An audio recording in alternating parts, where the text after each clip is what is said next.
We're leveraging transit funding to build more homes. We're launching a housing design catalog. He's announcing a catalog, everybody. Hey, right on. Give him a round of applause. Come on, give him a round of applause.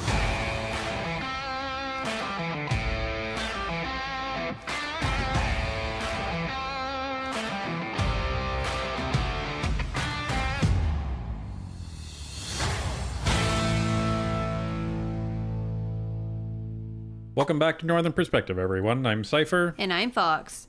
We're back to question period today, where Pierre reveals that Justin Trudeau actually agrees with him that the government spending is what causes inflation. Let's take a look. Mr. Speaker, the Prime Minister has had a revelation.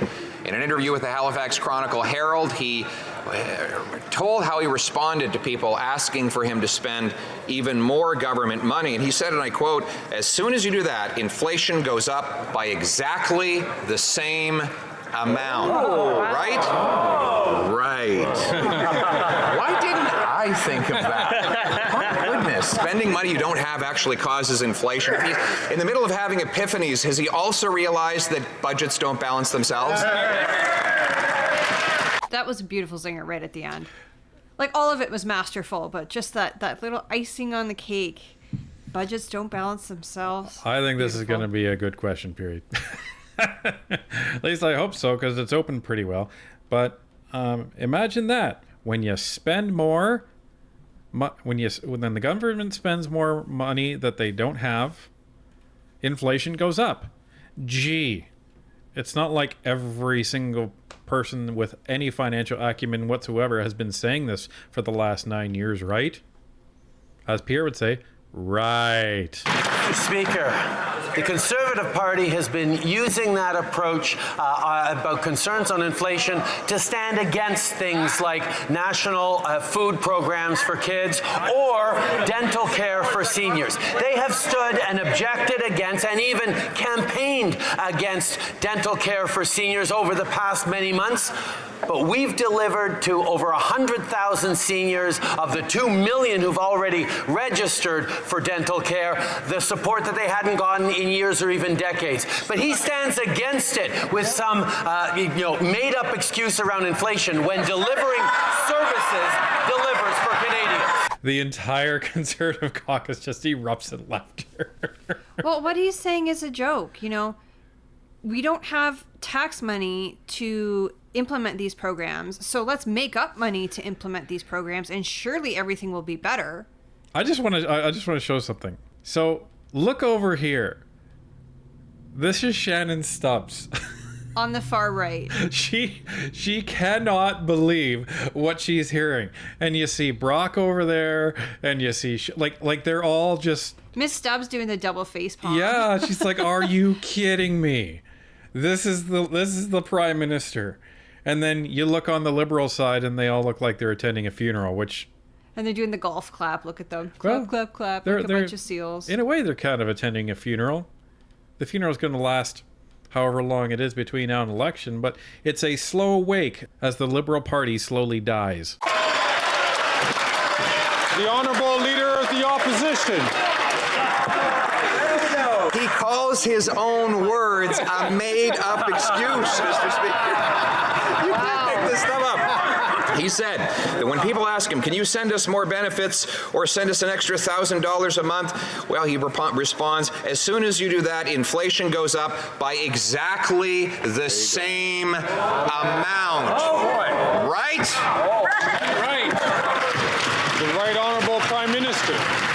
Speaker, that is exactly why over the past years we've been focused on bringing down inflation by supporting Canadians, and it is working. For the past 4 months, Mr. Speaker, inflation has been down in the Bank of Canada target range, while we continue to increase supports for Canadians, increase dental care for Canadians with Conservatives that campaigned against, supports for seniors, supports for young people, increased investments in childcare, bringing childcare fees down to $10 a day. These are the investments we're making that do not add to inflation, but add to Canadians' well-beings as they're making ends meet. That's what we stand for, Mr. Speaker.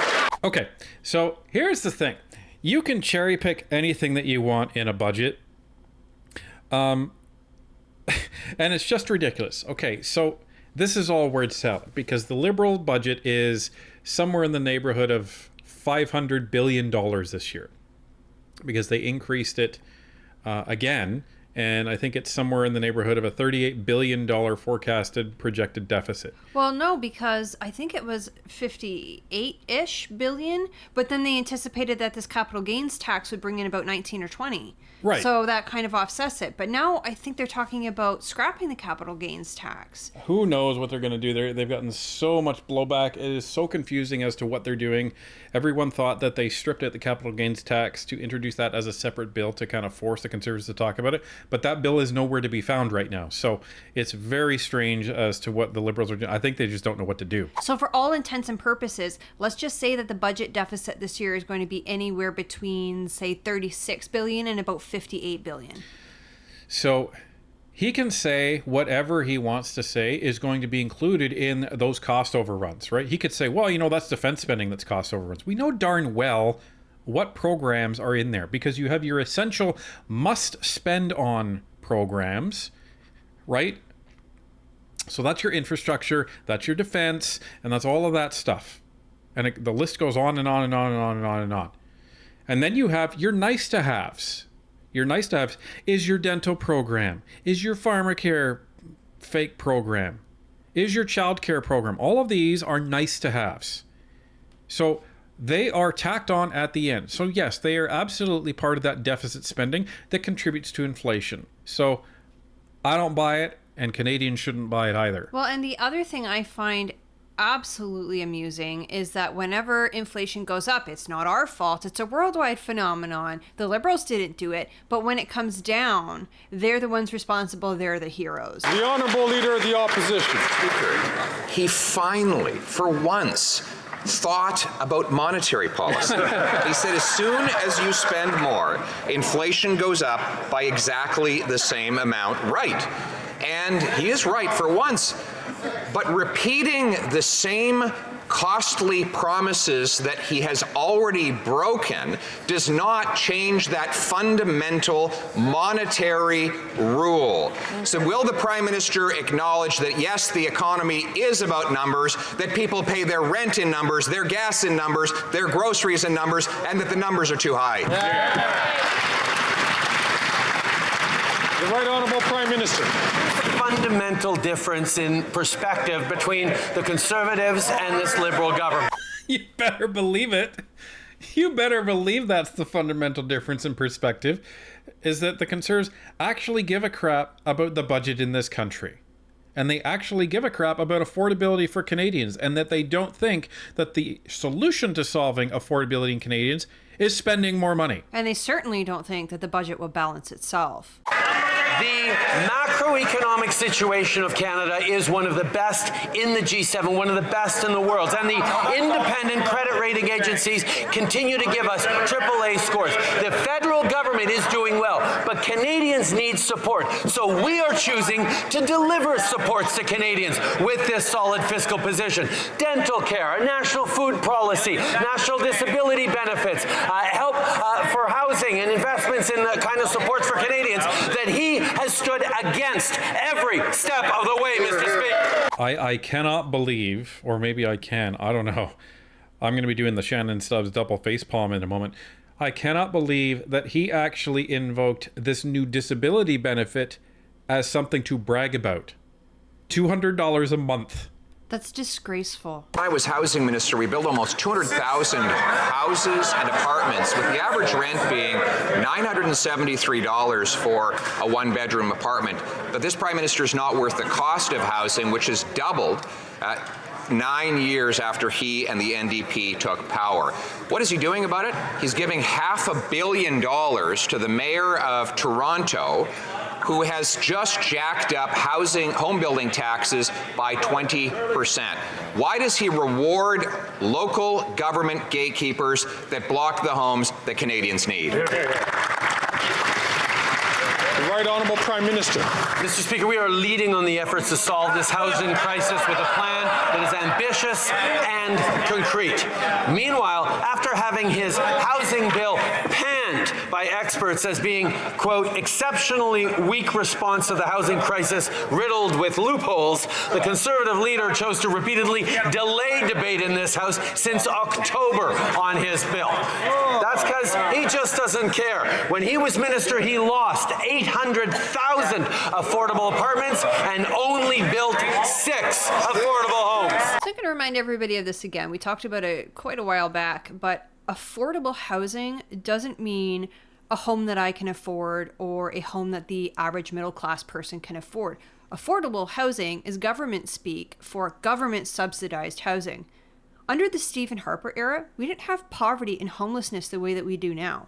So my guess is that government subsidized housing was not needed in the quantity that it is today because the housing market has just gone haywire. And those 800,000 homes would have been released to actual other Canadians to buy them. Yeah, developers to middle-class Canadians who could buy and purchase their home. Actually, the number is closer to 200,000, but the Prime Minister's never been very good with numbers, right? So the Prime Minister cites the government-funded bureaucrats and liberal academics to bolster his approach, which has doubled housing costs in just 9 years, partly because he gives money to municipalities and politicians like Winnipeg, where they just blocked 2,000 homes right next to a government-funded transit station built for those homes. Why won't he accept my common sense plan to give bonuses to those municipalities that permit more building and penalties to those that stand in the way? The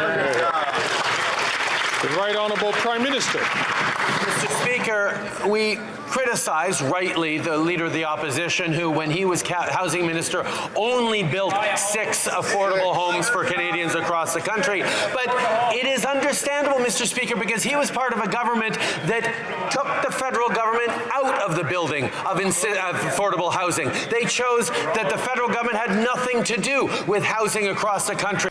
Excuse me? I seem to recall Trudeau saying something very similar within the past few months. I'll be blunt as well. Housing isn't a primary federal responsibility. Yeah, there it is. Like, this guy is such a hypocrite and he just projects so much.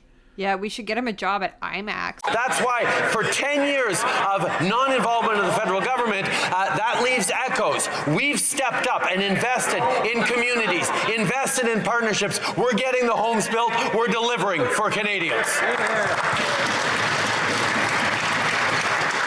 The Honourable Leader of the Opposition. Sure. Housing costs have doubled since he became Prime Minister.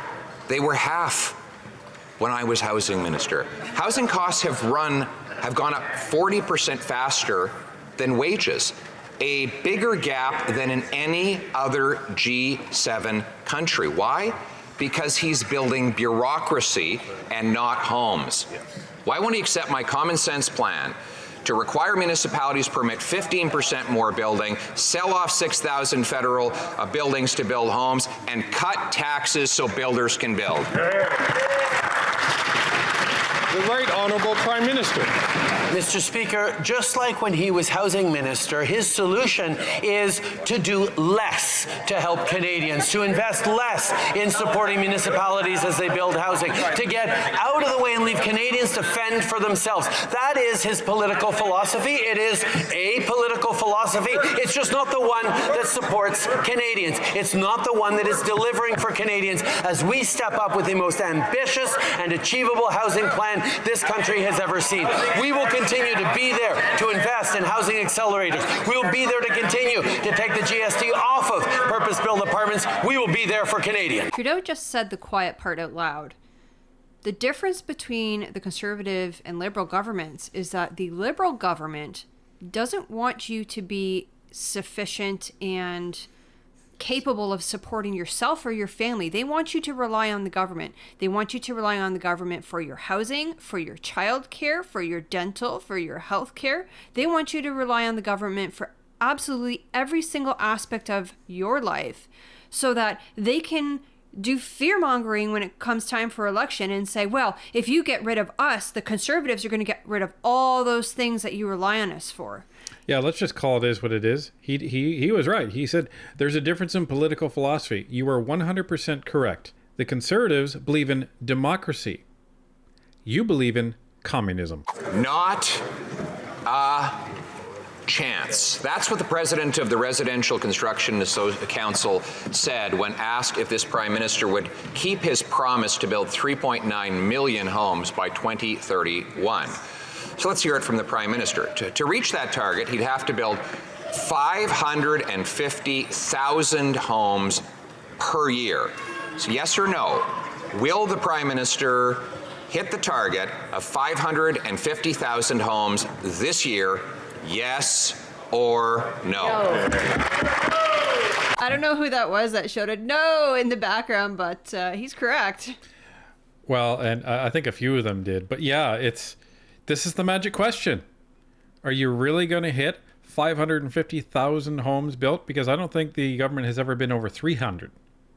Never mind 500,000. Canada is facing a housing crisis, and we need to take real action towards it, which is what we've done with the most ambitious and achievable plan that this country's ever seen. But, Mr. Speaker, that's not to say we haven't had housing crises before, and it's not to say we haven't solved housing crises before. At the end of World War II, there was a need for massive new housing, and Canada stepped up and got that housing built. Indeed, when the boomers came of age, there was a need for massive housing, and we made investments, and the federal government helped build housing across the country for boomers. We are doing that now as we build housing. The Honourable Leader of the Opposition. That was a wonderful history lesson, except it didn't answer the question. He promised he'd lower housing costs in 2015. He doubled them. He promised he'd double home building.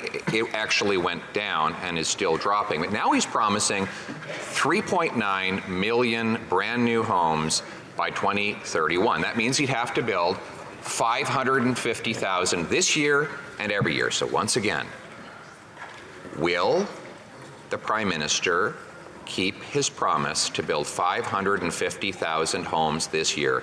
Yes or no?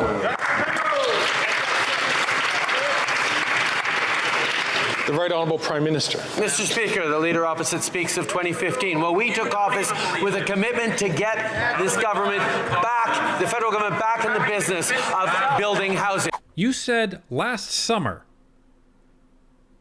housing is not a primary federal responsibility. Let's watch that clip again. Housing isn't a primary federal responsibility. So who are you fooling? National Housing Strategy in 2017 that put 2.5 million Canadians into new or refurbished homes, and we've continued to invest ever since. We're building homes on public lands. The question was not how quickly he could read off talking points written for him by his staff. The question was whether he's going to break yet another housing promise. Remember, he promised he'd lower housing costs, he doubled them. He promised he'd double the number of homes built, they went down. Now he's promising 3.9 million new homes by 2031. That means 550,000 new homes this and every year. Will he keep that promise? Yes or no? The Right Honourable Prime Minister. Speaker, the Leader of the Opposition's criticism is there's too many measures in our housing plan. Housing should be solved by a simple one-size-fits-all solution, according to the Leader of the Opposition. That's perhaps how he managed to build only 6 affordable homes when he was Minister of Housing. Because yes, we have a broad range of initiatives that are delivering on housing. How do you spend so much, promise so much, and achieve so little? That's the question. Because he's an awful prime minister. He's surrounded himself with a very weak cabinet. A lot of the people in those files really have no business being in those files. So, of course, the country's a mess. Nobody knows what they're doing. Well, you have Sean Fraser, the guy who completely screwed up immigration. Now he's the housing minister trying to solve that. So I think we know how that's going. Topping up the Housing Accelerator Fund with $400 million, a new $6 billion Canada Housing Infrastructure Fund to help communities build. We're leveraging transit funding to build more homes. We're launching a housing design catalog. We're incentivizing more skilled trade workers.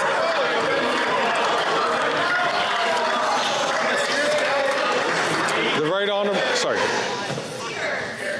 the Honourable Leader of the Opposition. He's announcing a catalog catalog, everybody. Hey, right on. Give him a round of applause. Come on, give him a round of applause. You can't afford a home. You might end up in a tent. Your rent is doubled. But hey, you've got a brand new catalog. Mr. Speaker, the question was, will he build 550,000 new homes, yes or no? Oh my goodness. That was phenomenal. I had a feeling he was going to go after that catalog remark. I didn't know it would be like that. Well, I was about to say regarding the catalog that it's redundant because most home builders, when you go to them, they'll have different size lots, and then you buy your lot, and then they say, okay, these are the houses that will fit on your lot, and there's like maybe 4 or 5 that you get to choose from, and then you say, I want house B, please, and they'll be like, okay, we'll put that on your lot. Would you like elevation A or elevation B? And that's how it works. So you don't need a catalog because most builders already have one. You know what? Give me a government catalog because I want a refund.